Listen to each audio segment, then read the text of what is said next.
So I just soldered on a negative lead here. These are the ends of our smaller packs that need to come up and connect to the bus, the long 6-foot bus bars that are going to go all the way down our pack. So this was a lot easier to do because they're going to be sitting up, so it would have been a vertical solder joint, which, you know, might have been a little more difficult than doing them on the side like we just did. So that's why we did them here on the kitchen table.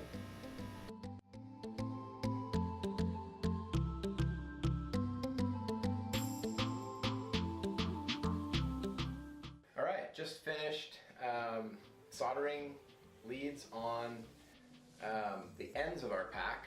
Okay, those are going to come up and into our plus and minus bus bars that are going to go all the way down the row. And so yeah, 84 each. So there are 84 packs of 13.